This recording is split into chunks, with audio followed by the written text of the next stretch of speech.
Herkese merhabalar. Bugün YouTube kanalımızda, ırklar köşemizde Maltese Terrier'leri anlatmaya çalışacağım. Maltese Terrier'lerin ırk özellikleri ve yatkın oldukları hastalıklardan bahsetmek istiyorum. Maltese Terrier'ler son dönemlerde Türkiye'de ciddi anlamda popülarite kazanmış bir ırk. Bu ırkın genel özellikleri biliyorsunuz bembeyaz bir tüy rengine sahip olması, ufak yapılı hayvanlar olması, maksimum 3-3,5 kiloları bulan ağırlıklara sahip köpekler. Bu da transportta çok kolaylık sağlıyor. Her yere götürebiliyorsunuz. Uçakta seyahat ederken kabin içerisinde seyahat etme özgürlüğü olabiliyor köpeğinizin. Kargo kısmına vermeniz gerekmiyor. Bunun haricinde bu ırk özellikle aile köpeği olmak için çok ideal bir ırk. Apartman dairesine çok güzel adapte olan bir ırk. Apartman dairelerinde rahatlıkla beslenebilecek bir ırk. Ama tabii ki her zaman söylediğim küçük ırk olması köpek olduğu gerçeğini değiştirmiyor. Bu ırkın da mutlaka günlük gezinti programlarına ihtiyacı var. Egzersize ve dirsek temasına mutlaka ihtiyacı var ama birçok ırka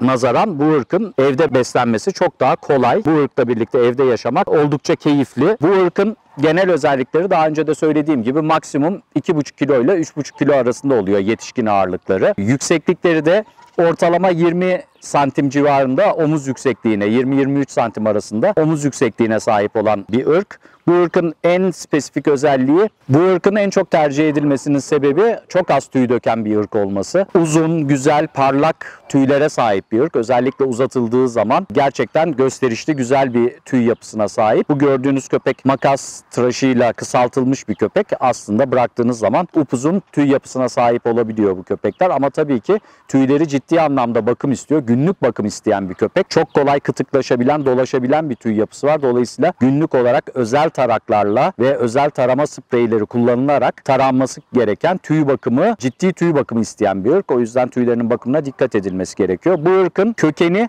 oldukça eski bir ırk aslında. İsminden de anlaşılacağı gibi ilk Malta bölgesinde, orijinin Malta bölgesi olduğu düşünülüyor ama Akdeniz ve çevresi olarak da geçiyor. Yani o alan olarak geçiyor. Bir kısım orijin saptayıcılar da şöyle söylüyor. Bu ırkın kökeninin Tibetan Spaniel'a dayandığını söyleyen çalışmalar da var. Yani bu köpeğin ırkının doğuşunda Tibet Spaniel'ın rol oynadığı da söyleniyor. Ondan köken aldığı da söyleniliyor. Bu ırkın ev içerisinde davranışları, yani stabil mental algısı yüksek bir ırk. O yüzden ev içerisinde çok kolay adapte olabiliyor. Düzgün yetiştirildiği takdirde her yere beraberinizde götürülebilecek tam bir insan oryante bir köpek. Doğru yetiştirildiği takdirde tabii ki. Bu sebepten ötürü popüler bir ırk zaten. Dediğim gibi, en başta da söylediğim gibi çok kolay transport kolaylığı var. Hemen kucağınıza alabiliyorsunuz. Bir yerden bir yere nakilde kucağınıza alabilmek çok büyük bir avantaj. Bir Saint Bernard gibi değil en azından. Zorluk çıkartmıyor. Bunun haricinde neşeli bir ırk. Oyun oynamayı seven bir ırk.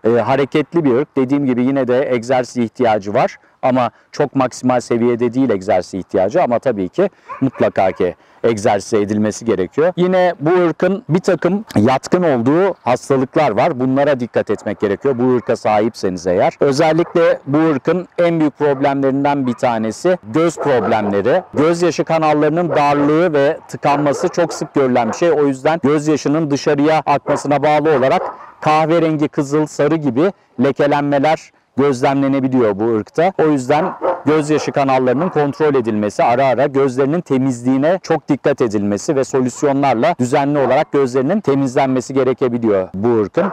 Bunun haricinde her küçük ırkta olduğu gibi diz kapağı çıkması ve çapraz bağ lezyonlarına ciddi anlamda yatkınlıkları var. Bunlara da dikkat etmek gerekiyor. Bu ırkı besleyen insanların dikkat etmesi gerekiyor. Irka spesifik diğer hastalıklar, SM dediğimiz hastalığa yatkınlığı var. Tıpkı Cavalier King Charles'larda olduğu gibi. Bir de soluk borusu çökmesi, trachea kompresyonu dediğimiz bir rahatsızlığa yine yatkınlığı olan bir ırk. Bu arada kısa boylu olduğu için alerjenlere çok yatkın bir ırk. Çünkü yere ve alerjik reaksiyonlara yakın. Dolayısıyla da bunlarda özellikle small dog sneezing denilen tıkanıklığa sebep olan nefes alma güçlüğüne sebebiyet veren bir alerjik astıma da yatkınlığı olan bir ırk. Yine dermatolojik problemlere yatkın, beyaz bir köpek olduğu için alerjik yapılı olabiliyor. Özellikle de ilaç uygulamalarında, aşı uygulamalarında dikkat edilmesi gerekiyor. Alerjik reaksiyonlar verebilen bir ırk. Dolayısıyla böyle bir ırka sahipseniz ve rutin aşılara gittiğinizde özellikle ilk uygulamalarında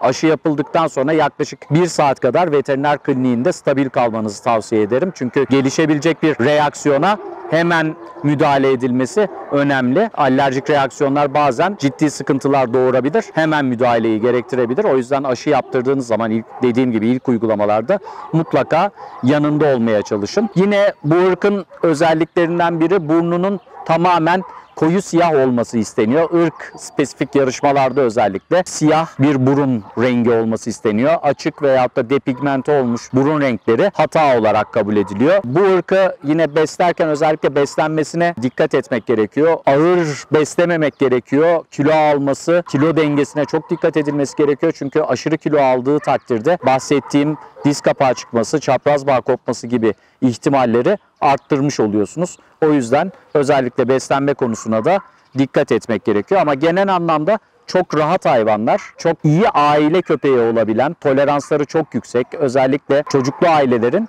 rahatlıkla tercih edebileceği bir ırk. Bu arada özellikle genellikle bu ırkın seçiminde ailenin erkek bireyi bu ırktan çok fazla hoşlanmıyor. İşte küçücük köpek, ben bunu nasıl gezdireceğim, rezil olurum falan diye düşünebiliyor. Hiç öyle bir olgu yok. Köpeklerin hepsi çok güzel. Küçük olması bir şey ifade etmiyor. Bence bu şekilde düşünmek çok doğru değil. Edindiğiniz zaman küçük ırkları da çok sevebilirsiniz ve onlarla çok iyi diyalog kurabilirsiniz. Bir tek şunu ilave etmek istiyorum. Küçük ırk sahipleri, Maltese Terrier gibi küçük ırka sahip olan hayvan sahipleri ırkın küçük olmasına bağlı sürekli kucakta, ben de video esnasında görebilmeniz için kucakta tutuyorum. Sürekli kucak köpeği, sürekli kucakta taşınan, yatakta yatırılan, yemek masasına davet edilen bir köpek haline getirmemek gerekiyor. Dediğim gibi köpek köpektir. Küçük ırk ya da büyük ırk olması köpek olduğu gerçeğini değiştirmez. Dolayısıyla büyük ırklarda nasıl bir takım kurallar dahilinde yaşam paylaşıyorsak küçük ırklarda da aynısının söz konusu olması gerekiyor. O yüzden köpeğinizi yetiştirirken aşırı statü algısını kafasında karıştıracak uygulamalardan kaçının, bu Maltese Terrier olsa bile.